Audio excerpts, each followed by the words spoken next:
Wow, wow, wow. What a classic. Classic, a World Cup classic between the Dutch and the Moroccans. Absolutely incredible game. But I got to be honest, it started a little slow, man. When I saw the lineup, I was a little bit worried because for Ronald Koeman to basically switch everything up, go with the five at the back, he goes with a two-man midfield basically.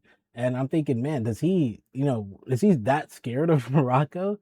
With all due respect to Morocco, they don't have elite attackers. So I was a little bit confused as to why. Why would Kuman do that? Why would he go so defensively heavy, especially when their best attacker is Saibari, who's great, but he's not table one, right? He's not even table three. So, so I was a little bit concerned. I was like, man, I don't know if this is the correct move. And in that first half, you kind of saw it. I mean, it was very much, Morocco possession, possession, possession, and you know, not much created for really not only the Netherlands but for Morocco because the Netherlands were sitting back so much, right? Morocco were taking a few shots, but it was not an enticing game of football. They were really at a stalemate here. But that second half, and this is why we love the World Cup, the stakes start to settle in and guys are going for it, man. Guys are going for it. My goodness, my goodness, my goodness. Wow. The first event for me is that Hakimi crossbar miss, right? Because it's a great run by Hakimi. He's got a great opportunity. But I don't know. You guys tell me. Maybe he should pass to Saibari there. Look, I get it. It's Hakimi, the best right back of this generation. I mean, you could argue one of the best right backs of all time. He's got the records for it, right? And he's obviously playing at an elite level, as we saw in this game. He had a great game. But man, maybe Morocco, if they score that, maybe this game doesn't go to pens. Who knows? Now, in the end, I guess it doesn't matter. Shout out Lincoln Park. But I just think instead of shooting there, Hakimi passes to Saibari, and you probably get a better goal. Now, obviously, the ball has to reach there. You got two defenders trailing. It would have been a tough pass, but I would have liked to see him make that pass.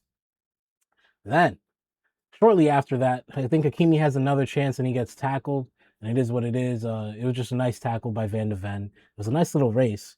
But then right after that, the Dutch on the counter. I mean, Crescencio Somerville. Whew, way to announce yourself, man, because he's had a great World Cup as well.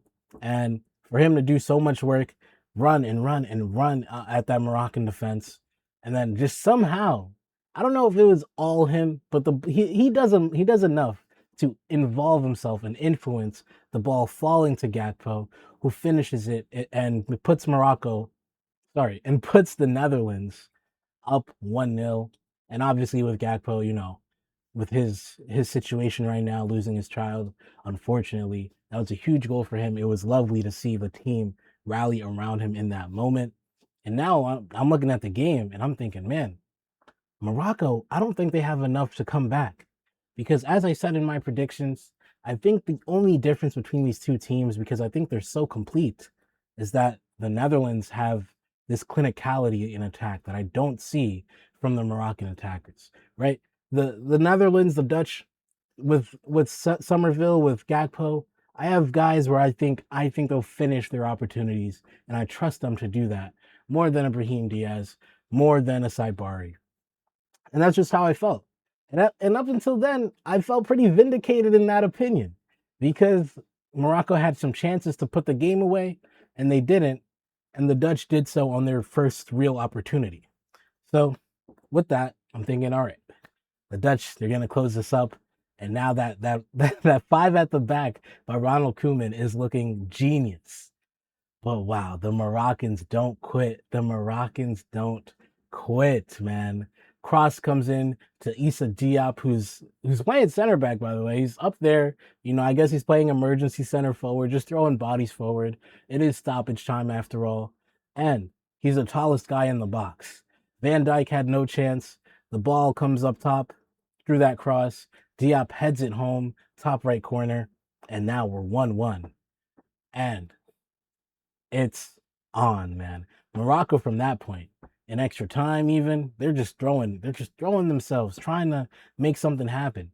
But that 5-4-1 from the Netherlands was so tough to break down. It was so tough to break down. And for Morocco, they didn't really it was tough. They didn't really get a lot of opportunities after that, unfortunately for them.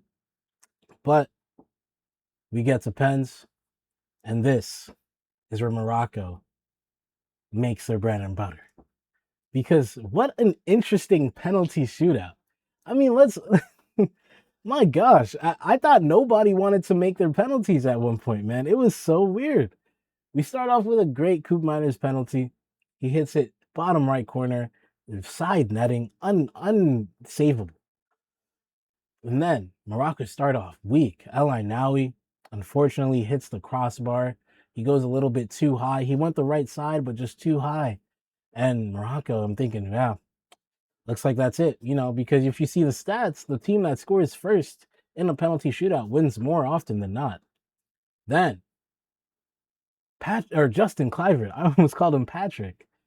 Justin Kluivert, wide left. What a weird miss. I mean, the stutter, man. He does a little stutter run up. You know what I'm saying? And that just throws him off. I think it throws him off. Like in that stutter, there's a minute, or not even a minute. There's a nanosecond that feels like a minute, where I think guys just start to realize the gravity of the situation they're in, and it causes them to miss it just a little bit. That's total speculation, but that's what I feel with the stuttering run-ups, man. You really gotta have it down. And Justin Kluivert did not, and he misses wide left. And all of a sudden, Morocco have an entry back into this penalty shootout. Rahimi comes up, and what ensues next is like so weird to me, man. What a blunder. So Rahimi shoots it bottom left corner, and Dutch goalkeeper Verbruggen, he guesses it correct. He dives, and it looks like he saves the ball. He's on top of the ball. But because Rahimi shot it with so much power, I think just as Verbruggen's on top of the ball, it comes to a stop and then rolls slowly behind him into the net. And for a penalty kick that should have been saved, it ends up being a goal for Morocco. That's huge. That's huge because that would have been two misses for Morocco.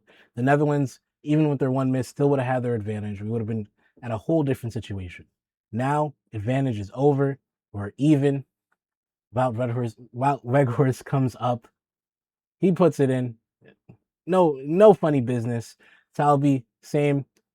But then Clinton Timber, probably the worst miss of the night. I mean, nah, Jonathan Tah has that, but it's maybe the second worst miss, because he also does a little bit of a stutter. It's not really a stutter, but he's trying to fake the keeper so much that he just overdoes it.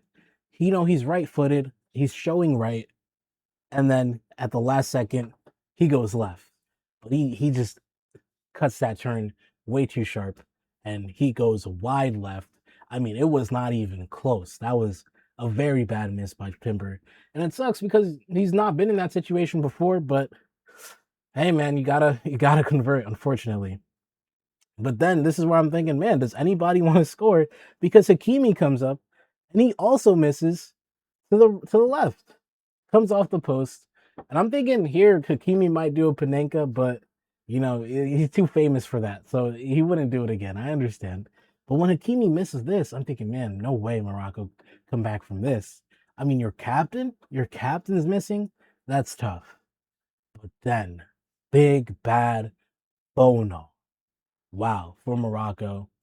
This save is incredible to me. Now, maybe Somerville still would have missed. I'm not sure. But Bono, he's moving around in his goal. He's moving around. Takes a step towards his right, the left side of Somerville. And I'm thinking, oh, okay, he's trying to bait him to shoot right. So he's going to dive right. That would be Bono's left. I hope you're keeping up with me. And so I'm looking at it. I'm like, okay, if I'm Somerville, I'll go goalkeeper's left here. I'll shoot to my right. He's leaving this goal a little bit open for me. But I think Somerville's thinking, he's baiting me. And thus, He decides to go and shoot to his left, aka goalkeeper's right, and Bono was ready. And not only does he shoot to his left, he goes high. And Bono, I think he read it all the way through because Bono does not dive.